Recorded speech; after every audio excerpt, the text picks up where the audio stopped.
I feel like I should say this. A warning, if you will. The PMS is strong with this one this month, all right? I am on the edge, and it's not of glory. It's of a bridge. And, hey! I'm warning because I'm a little emotional. Should I be drinking? Probably not, but I had a can of maku, and I didn't want it to go waste.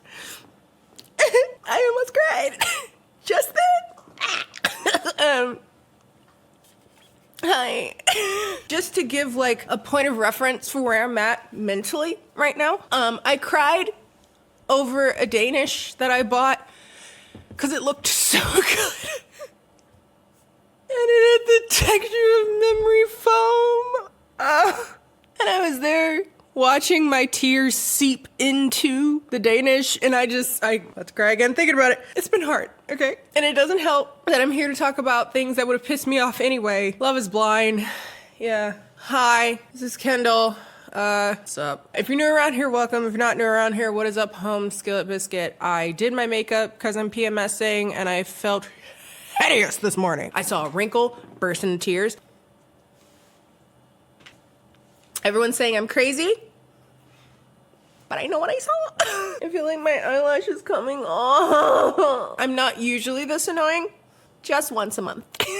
We're talking about Love is Blind. This is my third video on the topic. If you want to see the other two where I'm less annoying, I would start there. That's where we talk about episode 1 through 9, as well as some out of context on social media tea. So if you like to see those two videos, I'm a lot calmer in those. I would start there. But this week we are talking about episode 10 through reunion. As of filming this part, we haven't seen the reunion yet, but that will be mixed into this video as well. So when we get to the reunion, you'll see what my reactions are at the reunion part.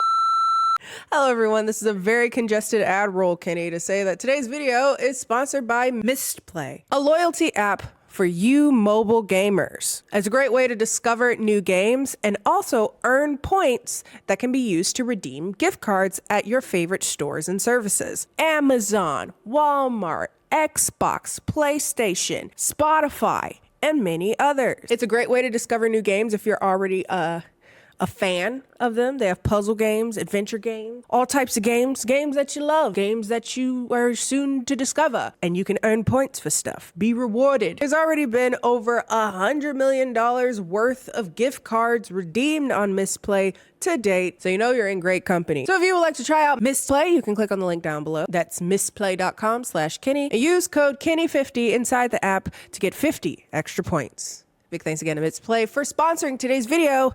Now let's get on to the debauchery. I don't really like this flavor. Sorry. How do people do it? How do people like get themselves together and go to a concert or some shit? I have no idea. Cause I would be in that complaining about my cramps. I just can't do it. I don't know how you guys do it. Can't do it. So, if you guys remember the last time we were here, we were on pins and needles seeing what's gonna happen. Pins and needles, not really. Nothing that happened shocked me, really. But, you know, we were talking about what might happen with this season. So today, we're bringing the goods, the bads, the uglies, the weirdness, and we can all commiserate. Again, if you haven't seen those first two parts, you can do that. I also have a playlist of me recapping Love is Blind and The Ultimatum, because both of them I'm kind of obsessed with, because they're like a little microcosm of like really bad attachment issues and what happens when you put them all together. I will link those down below as well. So, oh, before we get started, another addition to the tea of last time we were here, it would seem that apparently another member also allegedly had a partner before, like going in or while in the pods, and that seems to be Amber, white girl Amber, the one that also was into Matt for some reason. So there you go. I mean, considering everybody, it seems, this season had a partner, that does not surprise me. And I'm not gagged by that at all. She was barely on TV, so that was a waste of time, girl. That was a lot of work just to be in like 3 scenes. Like, sorry. Anyway, so let's start off with episode 10. If you recall, the last time we were here, Jeremy and Laura were fighting because she thinks that he cheated on her with Sarah Ann, the girl that he was in a love triangle with when they were in the pods. He swears up and down they didn't do that. He just had a really constructive conversation with her that bled into 5 a.m. in the morning, and he drove her back to her apartment when it got too late. But he's innocent. He was just being a good Samaritan. But they seem to have broken up from this, and he goes to talk to his mom about it, and she's like, yeah, no of course she's upset. Like, duh, of course she's upset about it. I'd be upset about it. What the It would have gone just as bad with me as well. And he's like, I know how it looks, but I didn't do anything wrong. And like, I didn't think I would lose potentially a fiance over it. Honestly, me speaking, I just don't think you gave a because you didn't give a because you don't care. The sense that I get from Jeremy is that he's a very selfish dude, like a very childish, selfish guy. Again, especially if you recall, last time we were here, we got some real life tea, alleged real life tea.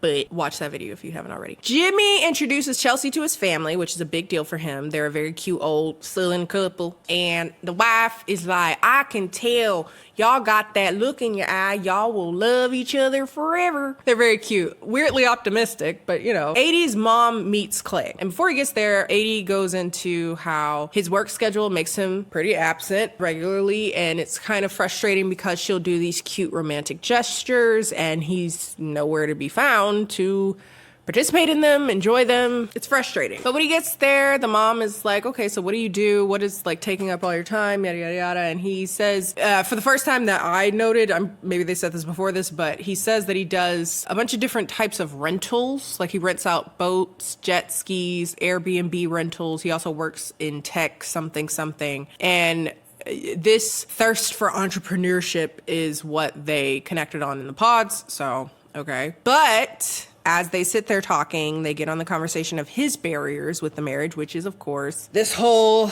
foolishness that he talked about a lot before we got here, and we'll talk about even more as we go along, which is how he has a lot of hangups about marriage because his father was unfaithful, and he saw that how that ruined their marriage at year 7, even though they kept going for like 20 plus years. Despite that, it tore them apart a lot. His anxieties, I don't know if he ever straight up says it during this conversation because the mom would be like, ugh. But considering we as the audience know that he has this fear around cheating as if he has no autonomy in that, like cheating just happens. It's like a thing that just occurs and it's something you have no control over and no anything. You just, the stars align and you cheat, whatever. But he talks about how that divorce situation really shook his perception of marriage and all that.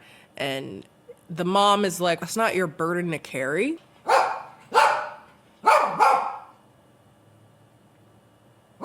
This is your opportunity to do better than your parents ever did. This is your opportunity to do better than your parents ever did. Figure out the things that your parents couldn't figure out. But Clay seems to be very vocal about how he doesn't think that he can do that. He really doesn't, which is not a great look, especially when after that, mom brings up how AD had said to her that AD says that she could follow Clay. To where? Where are you going? What do you mean? Because what have we seen that has been particularly indicative of a man who's like a great leader? I guess he works a lot. And sure, like working and providing and all that, that's good.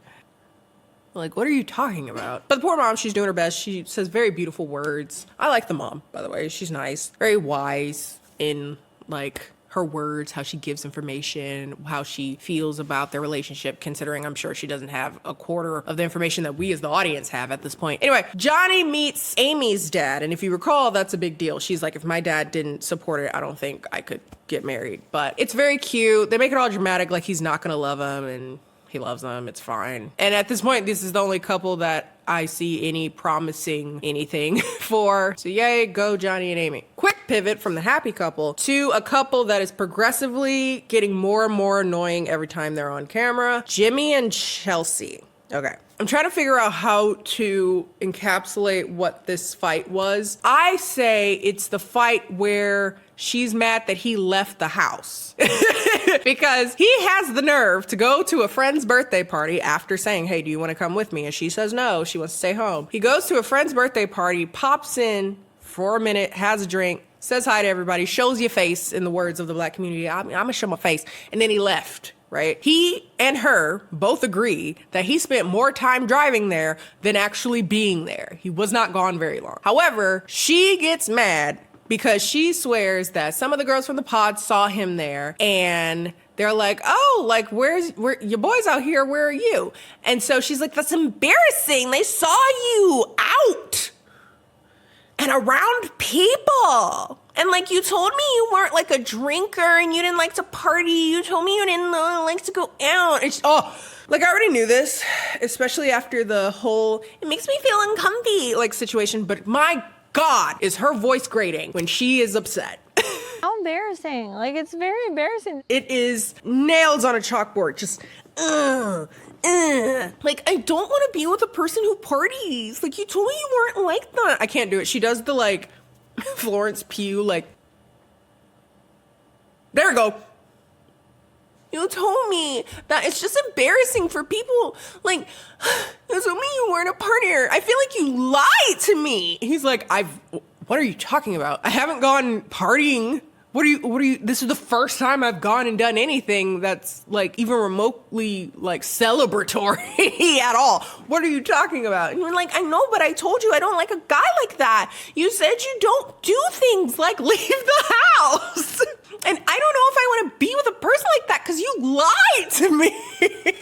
And it starts to get so frustrating and so annoying to behold because it's obvious that she's very insecure, most likely from all those dudes that cheated on her before that we talked about in one of the parts, I don't remember. So first she starts off about how she's uncomfortable with him having female friends. Like, oh no, I don't have a problem with it because like, I mean, I'm friends with one of my exes. And he brings that up. He was like, well, you're friends with one of your exes. Like, how is this a big deal? I don't have any like sexual attraction towards them. And then she blows up. She was like, but you do! You slept with her! And apparently he had slept with one of them one time and he had not wanted to talk about it on camera out of respect for her because he's friends with her and she was seen on screen and he didn't want to put all a business out there like that. And it's like, hey, dude, like, like out of respect for her, I didn't want to do that. And I told you so that you would trust me that I'm not hiding anything from you. And I told you that before we met them. And she's like, but no, it makes me uncomfy. And he's like, well, you're friends with your ex. How can you get mad at me?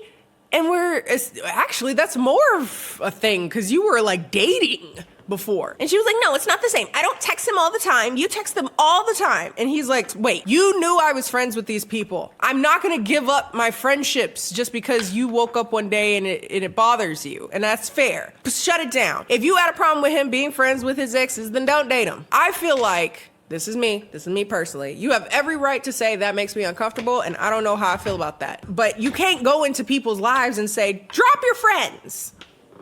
Just not how that works. That's not how that works. You either have to trust them that they're not doing anything with friends, or you have to say, I don't trust you enough to believe that you ain't doing shit with friends. Both are valid responses, I feel like. But you gotta make that decision. That's not his fault for existing around people. Then, when she can't really make any headway with that, she starts to be like, so Jess wasn't there? And he's like, exactly. No, what are you talking about? Someone said that Jess was there because Jess wasn't there. And she can't honestly say, yeah, so-and-so saw Jess there because it's not true. So he was like, so you're fishing.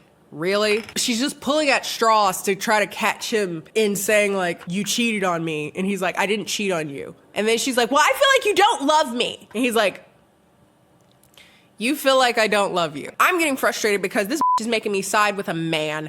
Ugh. Pick up your face, Megan. You're starting to piss me off. It's a perfect example of why you need to heal from cheating trauma before you go into something with someone else. Because if you don't, if you remember I said that, what was that, season 3? If you don't, you're going to be super controlling and really in a relationship and hey, you ain't even doing nothing wrong. And also, this conversation is annoying as So she's like, I feel like you don't love me. He was like, if you really feel like I don't love you after I introduce you to my parents, which is a big deal to me, when I tell you I love you, when I show you I love you, maybe there's nothing I can do. Maybe we shouldn't be together. And if you don't want to be in a relationship with me because you think I don't love you, then I don't want to be with you either. And I'm like, okay, that's cool with me because this is getting on my nerves. And it's like, I don't know how y'all do this. Also, one of the things I was thinking about as I was watching this like go back and forth, I was like, I don't know if I have the patience for like a real relationship. Because if you hit me out of left field with that I would just be like, I'm not doing this. like, I'm not doing this. I'm not doing this back and forth because you woke up one day wanting to start a fight. I'm not doing this. You do this 3 times, You do it 1.5 times, I'm probably out. I don't have the patience for this. Like, you just woke up one day mad. I ain't do like, especially after he's like, all right, I'm getting the out of here. And she goes up to him like, please don't leave. How you gonna say please don't leave and your dumb ass started to fight? No. But he decided to stay in the house. I wouldn't. But he stayed in the house, but they need their space, okay? Back to Clay and AD. He's still talking about cheating again. And he ends up saying in a conversation something along the lines of like, he saw recently while filming the other seasons of Love is Blind on the show that he's on, he didn't think that perhaps he should watch. He's like, yeah, I saw the other dudes and they was talking about like how much they really want to get married. And I'm like, I am not, I am not like them other men. And I feel real embarrassed because I'm not that. I ain't gonna say, why are you on here again? I'm tired. But during this conversation, she says, I have too much respect for this process to continue to date you if you say no at the altar. You can say whatever you need to. Say the best decision for you. Yes or no, I'm okay with it. But I will not feel comfortable dating you if you say no. Fair. Jimmy and Chelsea make up, whatever. I don't... It's dumb. But one thing that stood out to me in their makeup conversation is that she says something along the lines of, I felt more in love with you yesterday, i.e. during their explosive, really bad fight, possibly the worst fight they've ever been in, than I ever have. I felt more in love with you yesterday than I ever have. And this is coming from a who's PMSing. And PMSing Kendall likes a little bit of toxicity. She's a little bit unhinged. That's why I tend to put my phone on Do Not Disturb when I'm PMSing, because I'm gonna say something insane. I also delete people's names from my phone and make it just the number, because when I'm PMSing, triggering. I know this. Even PMSing, I said, you sound insane. Well, you sound really, really like you need therapy. It's befuddling. The moment you feel most in love is when you can bring out a certain level of anger and frustration from him. And she's like, wow, that means you care. It's a bad habit to get into, is all I'm gonna say. And it's mad childish, and it's not gonna be productive to your relationship. But okay, go crazy. Go stupid. Go crazy. What is that from? My ADHD also goes insane when I'm PMSing. Sorry. Anyway, after that bullshit, we finally have the event where everyone, or most people, the people that wanted to come from the pods, come together and see each other. This is episode 10. We're just now getting to this pool party where everybody sees each other. I was like, well, they really held off of it. At this party, everyone asks Laura what's going on with her and Jeremy, and she's like, it's over. Him. In the post interview, Laura's like, do I like Sarah Ann? No. I think she's selfish. I think she doesn't have any respect for the other women here. I don't think she has a respect for other women in general. But at the end of the day, Jeremy was the one that promised to love, care for me, protect my heart, yada, yada, yada. He promised to be good to me, and he wasn't. So that's the problem here. He was the one that owed me fidelity. He was the one that should have been thinking of me, and he wasn't. And that's fair. They haven't heard from each other since. Really? I feel like he was fake as in the pods. I don't know what he came on here for, because it wasn't to find love and get married. Bam. Speak of the devil, here comes Jeremy in a hideous Hawaiian shirt, and he has the nerve, but not something I didn't expect, to play victim about how Laura responded to him being a He's like, sure, was I the bad guy? Yeah. But I don't like how I'm made out to be the bad guy. And I definitely don't like how she responds to me being the bad guy. I feel like she talks to me really mean, considering I treated her poorly. She spins everything I say back, and it's like, obviously you don't want to work on things. Which, in fairness, it is pretty obvious she doesn't want to work on things, so. After that, Trevor comes to the barbecue, which, if you didn't watch the last part, is very anticlimactic, because who the cares? He also isn't cute to me anymore. There's something about lying that makes your scalp issues come to the forefront. Ain't nothing wrong with having a little bit of psoriasis, but I don't like you.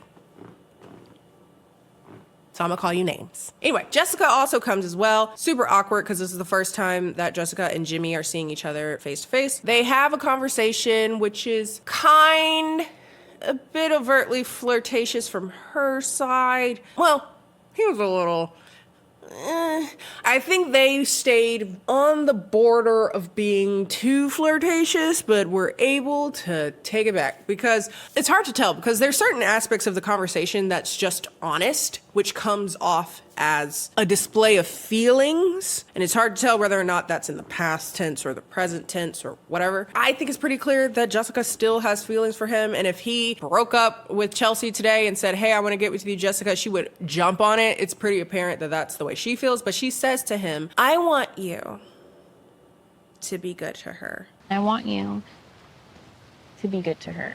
Why do you say it like that? He does say something along the lines of, like, admittedly, she makes him nervous. She's very straightforward in a way that is a little disorienting for him. But at the end of the day, you know, if you gave someone even a tenth of what you gave me in the pods, that man will be the luckiest guy. That's nice. And if I were being completely honest, you were still my number one. Now, if you recall, in one of the other parts, I brought up how he said pretty much that around Chelsea's friends. And at the time, I was like, ooh, Chelsea's cool with that? But he's consistent. He's not wrong. It does come off that he still liked Jessica more, but he felt pressured by her because she's like, I want you to make a decision. And he was too scared to do that. So he was like, I'll just go with the other one because she doesn't do that. Okay. So, episode 11. So this episode is still at the pool party. Things are getting a little bit tense in several directions. Sarah Ann comes. The women there, not a fan of her. Rightfully so. If you recall, Sarah Ann had reached out to Jeremy knowing he was engaged and said, hey, essentially, if it doesn't work out, I'm here to talk to you. Not a good look. So that's something we're going to have to deal with also at this party. At some point, Chelsea and Trevor talk, but honestly, I don't give a because if you recall, last time we found out that he had a real life girlfriend that he co-conspired with to get clout off of this show for some reason. He was also filming one of the other reality shows that are kind of like a spinoff of this show. So I don't give a how their conversation goes at all. Like, it's inconsequential. It wasn't much to say. It's something in the same vein as like Jimmy and Jessica's conversation in the last episode. With that said, Jimmy and Chelsea refuse to stop arguing. There's always something, because Chelsea kind of says a little like joke, maybe not so much a joke, about how Johnny and Amy are the strongest couple, which honestly, she ain't wrong. But if you Jimmy, that's not the best thing to say to your fiance. Like, those people over there, they're way more in love than us. They're way more solid of a foundation than we are. They're definitely gonna get married. Us, not so sure. Like, it's not a great thing. And he gets a bit upset, and she's like, oh, he's just being goofy. Like, all are. But, you know, things get notably awkward after that. So Laura and Jimmy have a very tense and uncomfortable conversation. Basically, he's like, well, I tried to send you flowers, and when I asked for your address, you were like, you don't need my address. So, like, you know, I don't like the way you talk to me. And she's like, I don't think you're sincere about anything. I think you're a con artist. And then you're gonna flip it back on me like I did something wrong when you're the one in the wrong here, which she's right. She is a bit, this is just a personality trait, me personally. When I'm done, I don't argue with people. I'm like, okay, yeah, you lied though, but okay, go off, king. God bless. And I walk away. But she's very like, you're not a man. You're a go yourself and break your toes on rocks. So, you know, different strokes, different folks. So they're, you know, pretty done. I think it's fair to say. She reads him to filth and she leaves. Great. Meanwhile, AD and Sarah Ann talk. And AD is like, so basically the way I would say, I'm like, babe, you knew they were engaged. You knew they were engaged. Why did you believe at all that the door would be left open? And it's tense. There's obviously, like, AD's obviously coming with a little bite in her. You know, she's like, I'm not done talking. I'm asking you a question. A solid friend. Sarah's like, just in his tone, I could tell that, like, things were still open. Like, even when he was breaking up with me, I got the sense that he was, like, not sure. And one of the things that I regret is that I didn't ask, like, are you sure, when he was breaking up with me. She says, yes, I believe that he left the door open. And when we had our, like, long conversation, he's like, if you would have asked me that question, I don't know, maybe things would be different. She does say nothing happened, at least physically. He just dropped her off at home. He didn't come inside, nothing like that. And apparently he said to her that he was gonna break things off with Laura.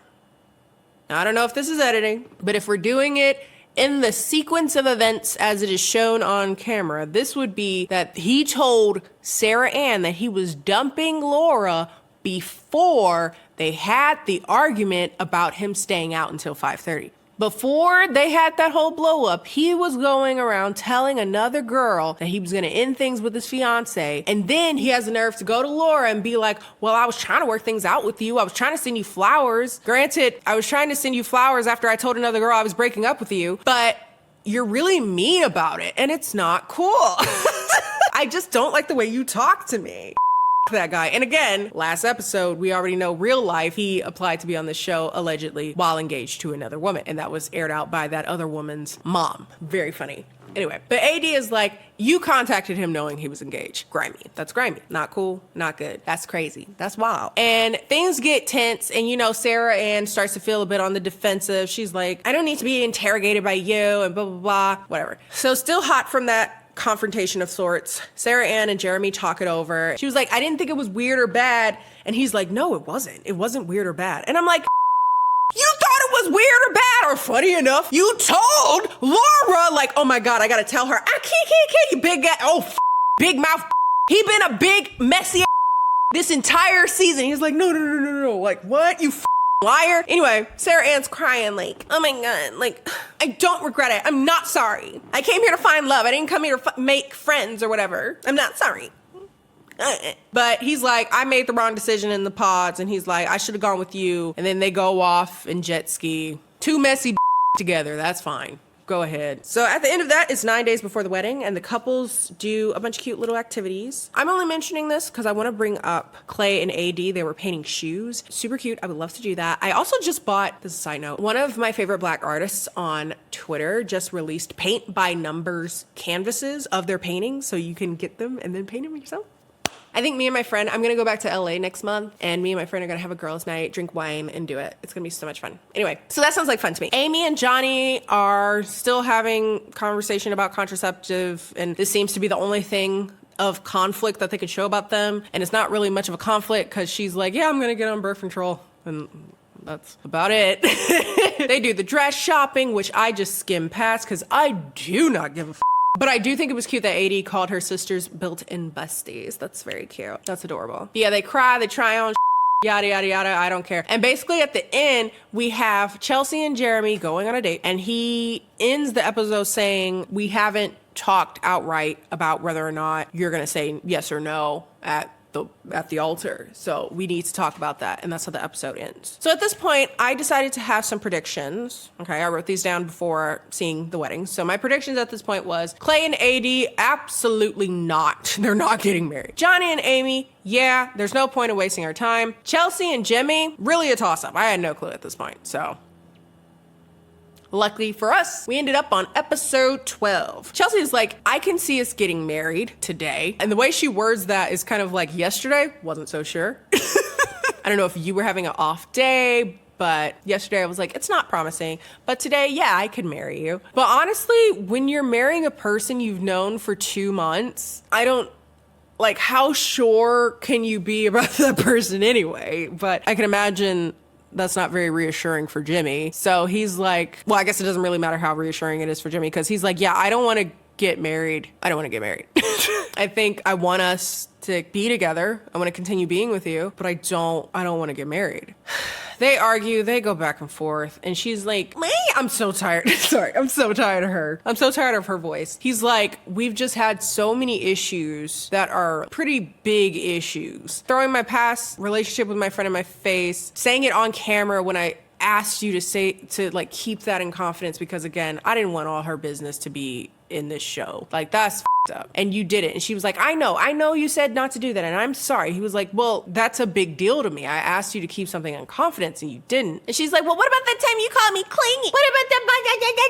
What about that? And he was like, you said you didn't think I loved you. Like, that's really fundamental, like, kind of issues. And we don't have a lot of time to figure those out. Like, we're not on great footing right now. And she's like, wow, I guess we're done. And then she leaves the table. And I'm like, okay, I don't give a And with that said, at this point, there's only 2 couples left, shockingly, and only one of them that I think could ever or should ever get married. We have AD and Clay, and we have Amy and Johnny. And they have their little bachelorette things, and it looks really dumb. And I'm gonna skip that because it was really dumb.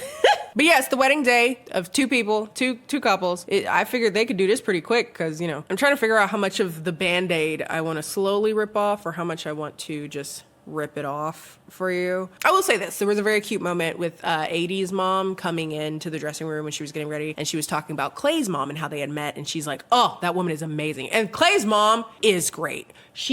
Honestly, she was the star of this season for me. I think she was great. She was like, if I could have picked a mother-in-law for you, that is the woman I would have picked for you. She's fantastic. They all do the pep talks, you know, you got this, dude. Yeah, you got this, bro. And they're like, oh my God, I can't believe we're gonna get married, you know. And then at this point, honestly, I'm exhausted. And I'm not gonna lie to you, somewhere around here, I start fast forwarding, but there were some things that even at 1.5 times speed caused me pause. Notably, AD coming down the aisle looked great. With that said though, she comes down the aisle and her husband to be, supposedly, says, okay, body. Okay, body. And instead of being like, huh? She's like, look at the material. This sounds less like two people getting married and more like when I post a picture on social media and the ligaments be gassing me up. Like, yes, body, T, period. Like, cute. But it's not a, I don't know, oh, body, T, purr. Like, the But they have a whole lead up to the inevitable, and I ain't gonna waste your time. Clay says no. Shocker. AD says yes. They asked her first. AD says yes. And he's like, I don't think it would be responsible to say yes, which is fair to me. I think you wasted everyone's time coming on this show just to plug your dumb ski, whatever. I don't even know what he was plugging. His Airbnb business? I don't know what it was called, and I'm not gonna look it up. So what was the point of all this? I will say, I was really relieved. I was like, don't marry her just because you don't want to look bad or something, or just because you're concerned about how other people might react about it or whatever. The sun is going down and I am looking backlit as oh no.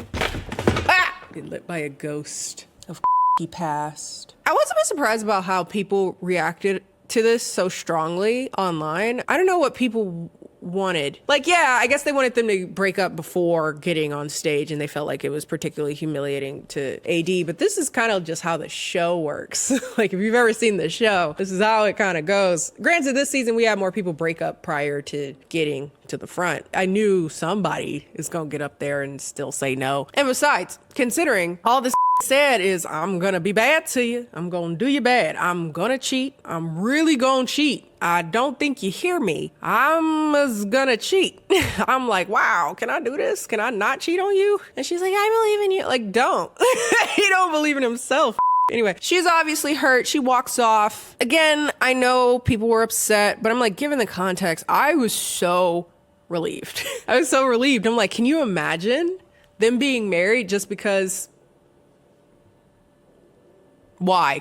Why get married? You have no confidence in yourself, no confidence in you in a marriage. Would have been signing up for a life or a very long time of bullshit if she married him. If he ain't ready, he not ready. I don't want nobody to say yes to a wedding because they felt pressured. Granted, I wouldn't be surprised if he went on the show never planning to marry anyone, but you know, whatever. He went on the show. With that said, I don't know if I misheard this, so if this is actually not in the episode, editor, please let me know. But if I recall in his post interview, he was like, he said something along the lines of, I'm not deeply in love with her. Am I deeply in love? The answer was no. Which if that's the case, then you should have broke it off way before we got here. So maybe that's what people are mad about. Anyway, he goes up to her and says the whole, like, it would have been irresponsible. You're a great person. You're a perfect girl. And this has nothing to do with you. I am not ready. And please don't take it as if it's a shortcoming on you. I don't want to be with you just to give you a half-ass marriage. You wouldn't want me to half-ass a marriage. And I do still want to be with you. I'm just not ready to get married. And while they're having this conversation, again, when I told you Clay's mama is like the shining star of this season to me personally, here's why. She ends up talking with his father. And again, his father is his big trauma. He used to take Clay with him when he went to go cheat on his mama. I know he said he was a great dad. No, he wasn't. He was a terrible father. That's a terrible thing for a father to do. Completely you up. But she's talking to the dad and she's like, a lot of the things that he struggles with in regards to marriage comes from you. And you need to acknowledge that and you need to apologize for that. Don't make excuses for it. Like, I grew up, blah, blah, blah. Because that's what he loves to do. That man, the dad is full of himself. Lord Jesus. You go in there to congratulate him. All he do is start talking about himself. Anyway, so he's like, yeah, I know, but I didn't have a great, I don't care.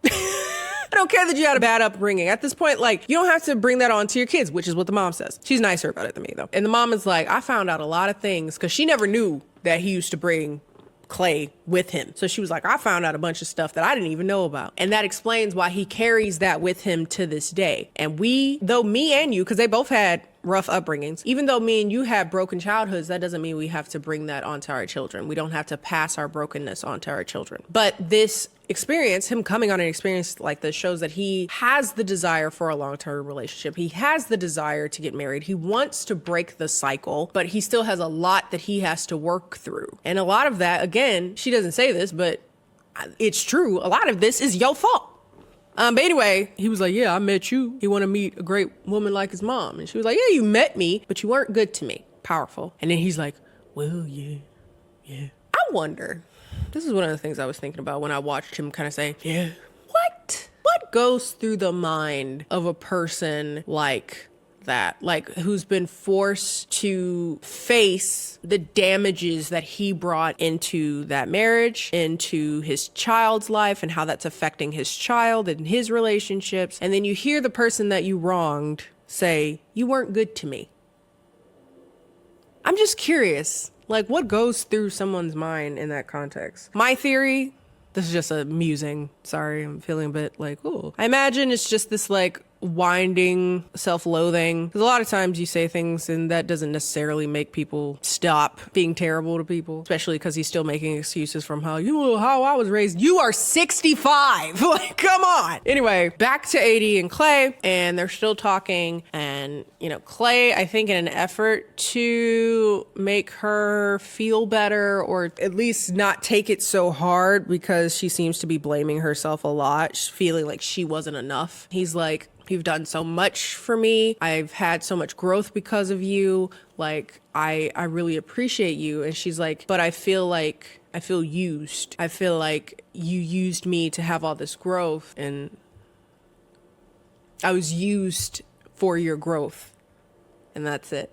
Which, how do I put this? I don't want this to sound harsh, quite the opposite, because I know what it's like to be an AD. And I feel like a lot of Black women in particular know what it's like to be an AD. And maybe this is a bit of a thought experiment that I can bring to my viewers. But I think a lot of women in general, but particularly Black women, I feel like we've been socialized in a way to see our utility in romantic relationships as being the fixer, the therapist, the ride or die, that stay with you in the trenches, that type of love is very idolized. And it is a notion that I absolutely hate. I absolutely hate it. It does nothing to serve Black women. It does nothing to serve women, people in general, but I'm speaking to Black women because I am a Black woman. It does nothing to serve us because it makes us feel as though our only value is our utility, kind of our therapy that we can offer men. We make space for men in a way that a lot of other people would not be expected to. I think we're guilt tripped into doing that, and maybe gaslit into believing that is our purpose in relationships. We're meant to take on projects. And it was kind of interesting to hear her, and heartbreaking to hear her kind of talk about how she felt rejected after he said no, because she was kind of speaking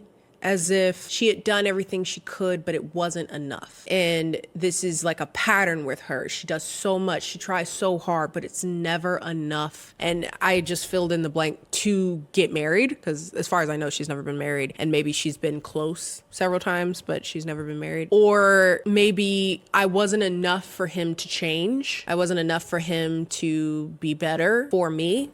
I figured that if he was with a person that he really cared about, he would be better for them. So I guess I'm just not enough. I'm not the person that he loves enough or who is enough for him to do that. And I would like to say, how do I put this as succinctly as possible? That. It. Sideways. And upside down. Absolutely the not. Absolutely not. You're more than enough. You're more than enough. These. Your job is not to be a therapist. People get paid to do that. People get paid to do that quite handsomely. You know why? Because it's draining. Because there's occupational hazards of just emotional pile-on. They get paid for that. They go to school for that. You just a girl. You just some chick who has to deal with all the traumas of this man as well as your own. They're expected to heal him with your heart and your pussy. That ain't your damn job. That's not your damn job. Also, it doesn't matter how much or how little you did. He wouldn't be if he met you or didn't. Or he would be I don't know. Him improving and changing and taking accountability for his traumas and all that At the end of the day, really don't have anything to do with you. Like, sure, you can encourage, you can push in the right direction, but at the end of the day, if he don't want to do that, he won't. There's nothing you could have done to been quote unquote enough to make him do that. He hates himself, Bubba. You can say you love him all the time. That don't mean nothing. He hates himself. As a person who was, I guess it depends on where I am in my cycle and emotional volatility, but a recovering fixer, I understand that there comes a point where fixing feels like part of your identity. Like the thing that you bring to relationships, the thing that is your value and your purpose is being able to fix. And then you feel like, well, if I put all this energy in, I'll be rewarded with love, I'll be reciprocated, I'll be supported in the way that I support, yada, yada, yada. And in an ideal relationship, yeah, like you'll be reciprocated. But the problem is a lot of women gaslit themselves into thinking that they don't have to be reciprocated, that that's just something they give and they give and they give and they give and they give. And they get frustrated when that doesn't result in reciprocity. What it results in is a person taking those things, and if they do have any sense of improving, whatever that means in this context to a man, the job's done.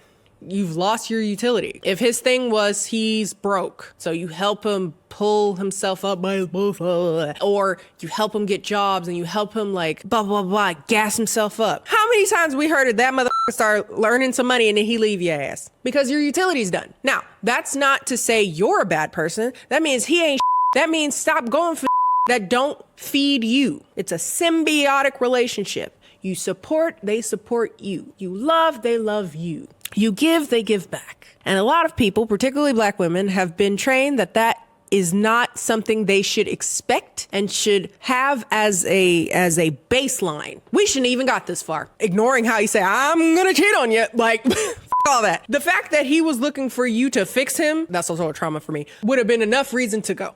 Like, that's not happening. I'm not doing it. You need a relationship where you each have your strengths, you each have your weaknesses, you come together, you bring together, and you're able to build a foundation that is solid for both of you. You both will have things that you're good at. You both have things that you're bad at. But are you both carrying the weight? And there's going to be times when that person carries more weight than you. And there's going to be times that you carry more weight than them. But if you're going along and you're like, we're never switching off the load. We're never switching off the load. That is an issue. And it doesn't surprise me that a person like Clay is looking for a tutor for how to be a good person in lieu of going to therapy. Because he kept saying all the time, you know, I'm not in therapy. I know I need to get in therapy. Get in therapy. Why are you getting married? Why are you on a reality show? Go to therapy. Anyway, is there any other point I would like to say about this? Also, one of the things that I kind of noticed about AD, and I wonder to what degree this is conditioning as a darker skinned black woman as well, because there's a lot of things specifically for darker skinned black women where they feel like you have to just take crumbs. And I think this is also a part of it. You feel like you have to give this utility. I have to be a fixer because I have been treated like I think that goes into how AD is sexualized and objectified by literally everyone. And it's something that she kind of leans into because she knows she has a good body, but there's also, I'm still stuck on, you walk down the aisle and that said, okay, body. And instead of being like, huh, you said, look at the material. And I'm not judging her. I'm not bashing her. What I'm saying is this is evidence of some work that needs to be done. We all have work that needs to be done. And I think she has a lot of worth issues, as in self-worth issues, a lot of issues feeling that she's enough, a lot of issues feeling that she's more than a therapist with a great body. And I hope they don't actually get back together, but my theory is they will. And two, if anything, maybe this ramble that I just went on might help somebody maybe look inward and be like, I am kind of like that. But yeah, I feel like she's been very undermined as a dark-skinned woman too. I don't know, man. It's sad in the sense that I'm sad that she's sad. I'm sad that, well, she was sad when this was filmed or whatever, but at the end of the day, I think she dodged a bullet. And I hope this is an opportunity and maybe some feedback will let her know, like, baby, this ain't it. Too kind and intelligent and driven and decorated and beautiful. But no, I set those other things first because I also want to kind of step away from putting beauty as the forefront for women. I think we're more than just beautiful. We are beautiful, but we're more than that. Yeah. So, oh yeah. And then the episode ends with Amy and Johnny getting married. There's no point in me wasting your time with that. Y'all knew they were getting married. So there you go. On to the reunion when it comes out, whenever see that part of me watching it. Yay. Child the ghetto. So a few days ago, I was saying that I'm gonna come back after watching the reunion, and I have. I was also PMSing during that, and now I'm fully sailing down the Red River. So excuse me if I'm a little snappy and a little low energy. Yeah, this shit was ghetto. I've gotten to this point that I've kind of expected Love is Blind reunions to be a bit sensorily overwhelming. This one was that as well. I think partially because it felt longer than other ones. I think it was. Namely because they brought a bunch of the couples or notable people from former seasons in. They came into the crowd. They asked questions that were sent over from the audience, as in the viewing audience. There was also a live audience there. Yeah, it felt like a hot 45 minutes longer than it needed to be. By the end of it, I just had the biggest headache and I was just ready for the season to be done. People were yelling, people were arguing. Honestly, these seasons can be gauntlets. That first 6 episodes is so much fun. It all goes downhill the closer we get to reunion. Some cute little things before we get started is that there are now 3 couples, or 3 people I should say, from Love is Blind that are now pregnant. Gianna from season 1, she's not with someone from Love is Blind, she's with a different partner, but she's pregnant. Alexa and Brennan from season 3 are pregnant. Bliss and Zach, as I said last time, are pregnant. I don't remember which season they were, 3, 4? So that's great there. Now let's completely ruin the mood and go into mess. Everyone's there except for Matthew, because why would he come? Laura's also not there because she had to travel for work. I wouldn't sacrifice a bag for this shit. And there's a lot of drama on the docket. Firstly, let's start off with Jeremy. He is dating Sarah Ann, and they brought her out later as if we were shocked by that. But duh, of course he's dating Sarah Ann, and they've been together for a year. They've been on and off for a year. We find that out later. But, and they currently live together since October. 2 messy bitches, but I like her eyeshadow. And so at that point, they bring in Laura over Zoom. They also bring up how the audience found out that Jeremy had a fiance when applying for Love is Blind, allegedly. Now, again, last time we were here as a congregation, we had all heard his excuse, which was that he was out on his own when he applied. And that's what he says here. He says he's told everybody that were in the pods that he was engaged, which they confirm. Yes, he did. Again, though, as I said last time, he has a very particular way of talking about this. I didn't see a lot of people talking about it, but when he talks about that time, he never says, we had broken up. Me and my ex were over. Those are never the words he says. He says, I had sold my house and I was out on my own. Would be innocuous if at this point we haven't noticed that he's a fucking liar. Maybe I'm just nitpicking. I don't think I am, though. Speaking of him being a liar, they asked about why he lied about his location when he was talking to Sarah Ann until 5 a.m. He said he didn't even bring her. He didn't go anywhere near her house. He was like, it wasn't something I intentionally lied about. And Laura's like, if I wasn't awake, you would not have admitted that you had taken her home. You would not have admitted that you had driven her to her house, or even that you had met up with her. And I know that y'all two were telling other people that he never went near your house. So I know that y'all got together and corroborated that lie. So y'all in cahoots. So I wouldn't be surprised if something happened, and you lying about that. It ends up going back and forth. It gets rather heated. Laura calls him a clown, and Sarah Ann is like, you called me a pick-me girl. And I'm like, if it walks like a duck and quack like a duck, Jessica says essentially what I just said. She was like, hey, man, Eduardo. And then everybody starts kind of talking about how, in some way or another, Sarah Ann has not been a girl's girl. She's been very Kwame's in the audience, ignorant ass. He over there making faces, and it's very funny. They then asked Laura when she was starting to question if Jeremy was the one for her. And this actually makes things even worse because I guess I didn't fully comprehend the timeline of events. She was like, yeah, we had little moments where we butted heads, but there was no point when I was like, oh, I'm not gonna be with this man. So the day of, like the night of meeting my parents, he met with Sarah Ann and told her, I'm gonna break up with Laura. My grandma done bought her ticket. She's 96 years old to come to my wedding. You done met my family. You done held my dog. That's a big one. I'm adding this part because I don't remember if she actually brought up this part.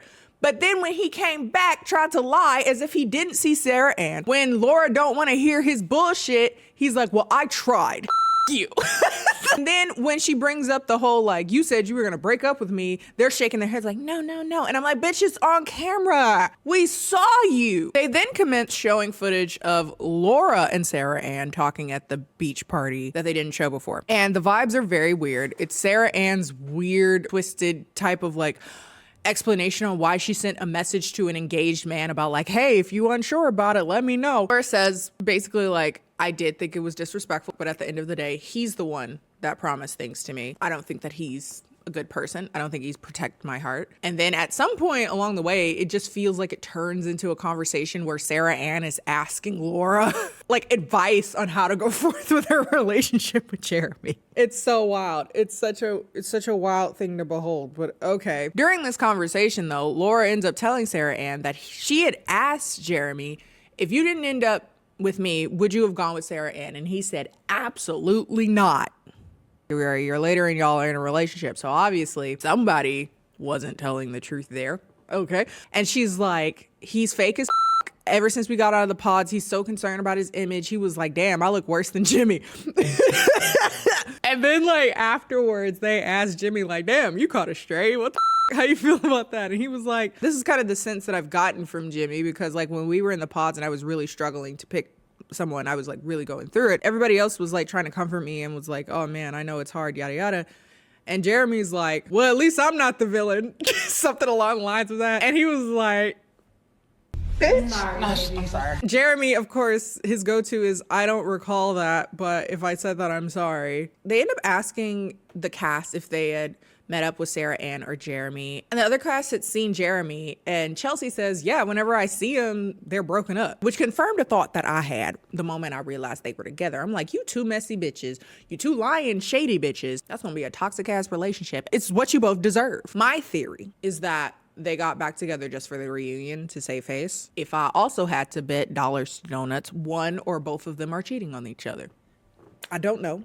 But when they go into like, you know, we had our ups and downs and, you know, we had real relationship things to think about when we entered the real world.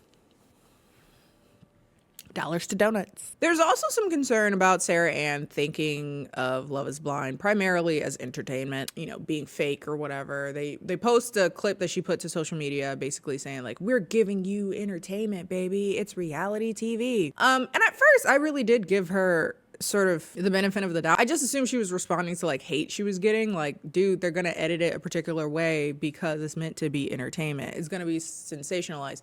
But as she kept talking, I was like, or maybe not. I think I was maybe being too charitable. Yeah, I fell in love with Jeremy. And yeah, I posted that to put out some entertainment of my own. But like, no, I'm really in love. And I'm like, Laura goes into like, she was like, this isn't entertainment. It's like for people that come on this show and they're like, I just want a little bit of clout. I just want, you know, attention, blah, blah, blah. I was going to get married. Again, my 96-year-old grandma, old ass, was going to get on a flight. She could die. I added that part. She could die.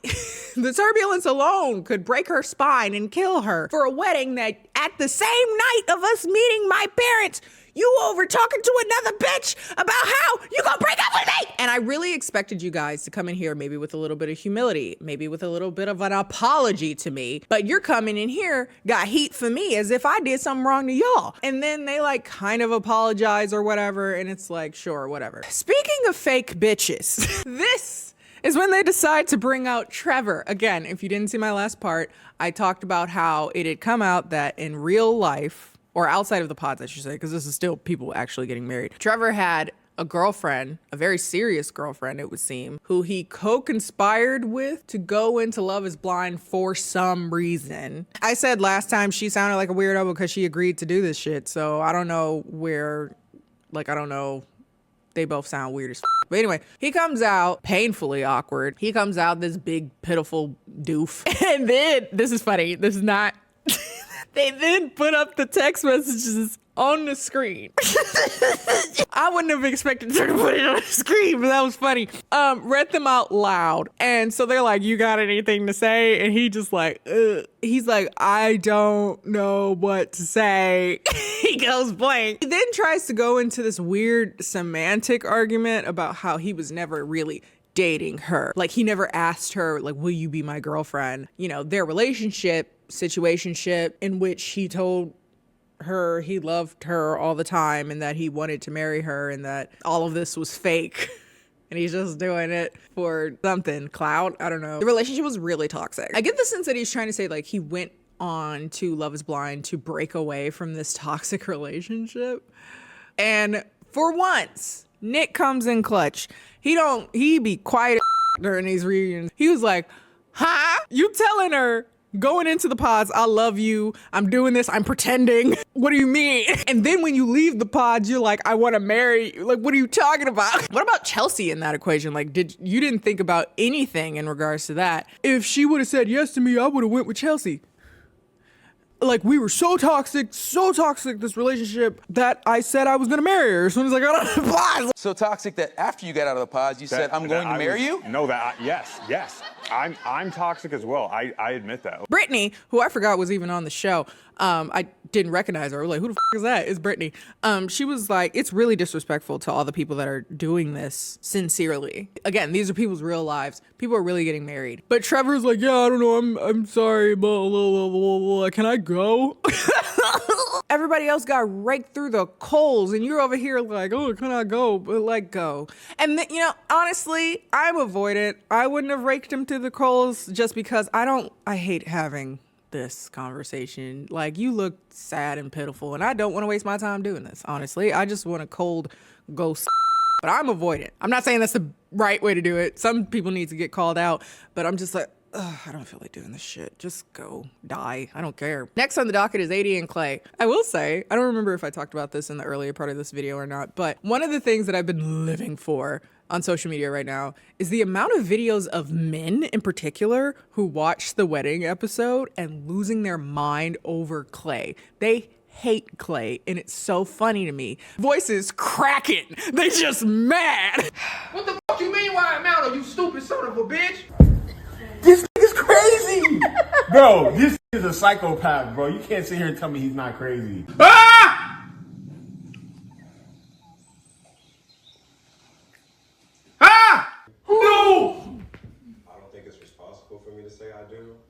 Oh! I can't stand you, you stupid motherfucker! You piss me off! Oh! But I want you to know that I will beat you out of crap of you. Get somebody to beat you up, man. Yeah, beat them up, right? Yeah. How could you do that to a woman? That's some BS, dude. That's some guacamole. He's a legion, bro. Dude, we for sure, I'm not gonna lie, we would have been fighting. I'm not even gonna lie, bro. Something there struck a chord with men, and I find that very, very interesting. Either they've been that person, they are that person, or they know a guy who will shoot himself in the foot all the time and hurt people that they love like this. After the show, AD and Clay took some time away. She didn't really want to talk to him, and he gave her some time, but eventually broke the no contact. They ask if Clay regrets how he went about things, and he's like, he says a lot of stuff, because I get the feeling that he was struggling more with whether or not he's a good person more so than whether or not he should marry AD. I think he wanted to marry AD. I think he didn't know if he would be a good husband. AD navigated me and uplifted me, and I just couldn't get out of my own way. And you know, I've given Clay a lot of heat this season. I think a lot of people have. And weirdly enough, I feel like people have given him more heat right now than other times of the season. Maybe this is just like my algorithm, but I've seen a lot of people again, I said before, getting really hot about him saying no at the altar. Hey, this is Love is Blind. People are going to say no at the altar. That's the format of the show. And I know, again, this season had more people like say no beforehand, but I do believe that Clay was wrestling with whether or not he can show up as a husband. Weirdly enough, with everybody giving him the most heat right now, this is when I feel the most compassionate towards him. I don't think they should have gotten married. I don't think they should be together. What I mean by compassionate, though, is in like a We Are the World type of way. Obviously, got a lot of trauma, a lot of things that he needs to work on, a lot of things that his parents left him that makes him feel heavy and incapable. It's frustrating for women, particularly Black women, to get trampled on in that process of him trying to grow. I really wish that more men were capable of reaching this conclusion that they need therapy and they need help and they need blah, blah, blah before they go f***ing people over. Unfortunately, that doesn't seem to be how this works. But with that said, I think the kindest thing that he could have done is said no to her at the altar. If you know you can't show up for that girl, don't put her through that. If you don't believe you have the capacity in any way to show up like that, don't marry her. Yeah, I find it interesting that this is the part where people are most frustrated with him. I understand it. It makes sense to me. During his kind of like unpacking his feelings of like everything with AD, he does call her the love of his life, which is hard to watch because it physically pains her. You can see it. She's like, ooh. And I was like, I'm gonna cry. But yeah, he says he's in therapy finally. Please keep going. You gonna be in there for a hot minute. If you want any like restorative anything, you gotta unpack trauma with your parents, past relationships, sex, fame, self-esteem, marriage. A lot to do. You're gonna take a hot 10 years in that bitch, minimum. And please do it. It's a beautiful restorative experience. Please do it. They ask if they would date again. He's like 1,000% I would date her again. Give it more time. And she's like, ooh, next question. Because respectfully, you played in my face. I don't think that you ever wanted to get married. And again, I don't think that's true now. I felt that way earlier. Like, oh, he's just doing it to get his jet ski thing or whatever. But like, didn't nobody learn the name of his jet ski shit? I genuinely think that he's trying to get out of his own way, but he couldn't. And that's unfortunate. And it's unfortunate that it had to be played out on such a public scale, but hey. Speaking of trauma, they bring up the conversation between his mom and dad and how that really solidified for AD where this roadblock is. Like, she could see them interact. And she was like, I realized that that's something that I couldn't take away from him. Ding, ding. Ding, ding. Ding, ding, fixers. That is not your job. That's a therapist. And she was like, respectfully, I didn't want to end up like your mama.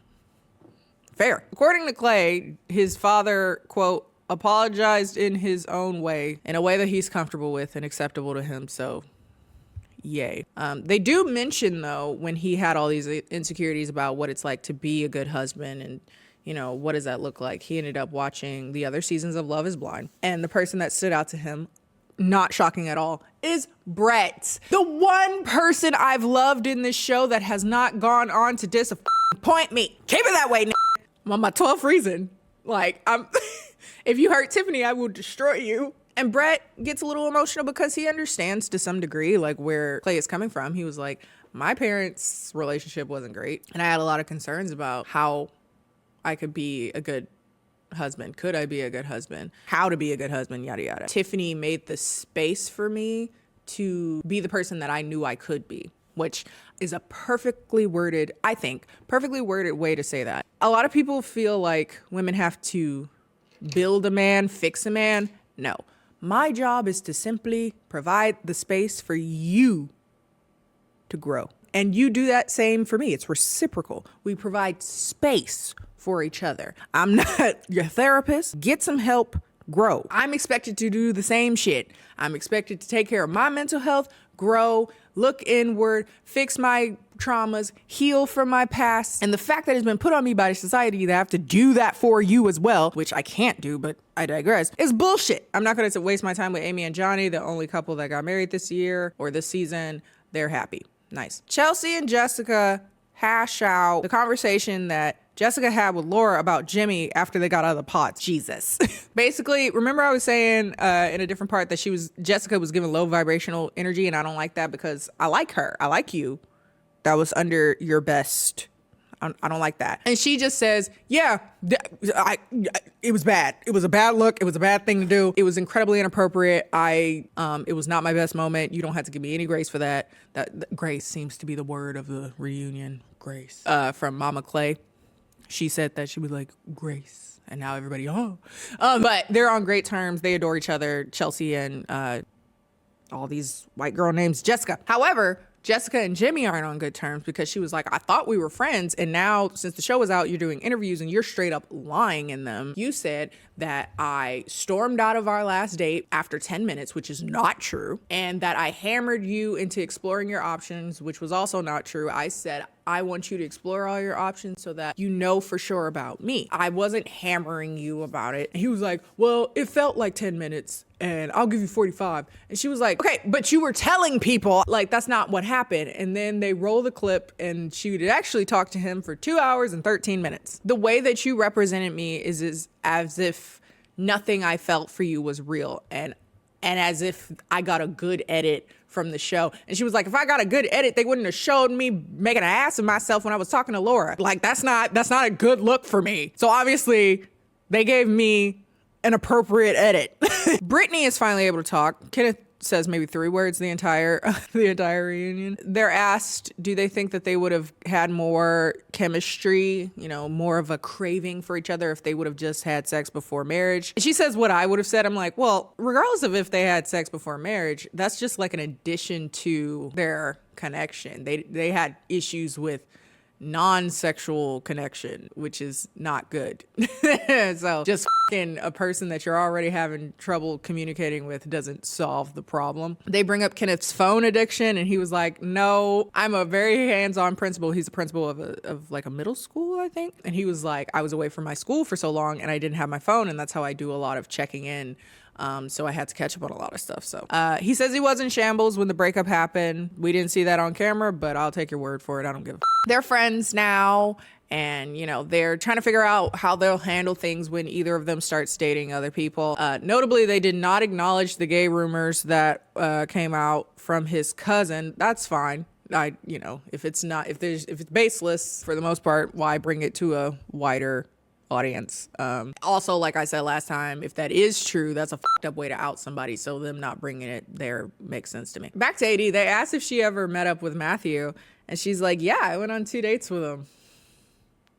Ain't learned shit. One funny thing is that Clay is hella tight the entire time we're talking about Matthew. His whole posture is just like ramrod straight. But yeah, she was like, his lifestyle is very different from mine, and it was just like not gonna work. So, but yeah, that's basically the reunion. They do touch base with Chelsea from season 4, Chelsea and Kwame, and apparently now she works with Love is Blind doing casting. So this is your fault, bitch. Also, Izzy and Micah are going to be on Perfect Match with Jessica as well. And if you've been following the internet drama, Trevor was also supposed to be on that. But I assume as we speak, they are editing him out. And that's this season of Love is Blind, season 6. I did see that they're still trying to get people in the Detroit area to be on it. Please stop adding me.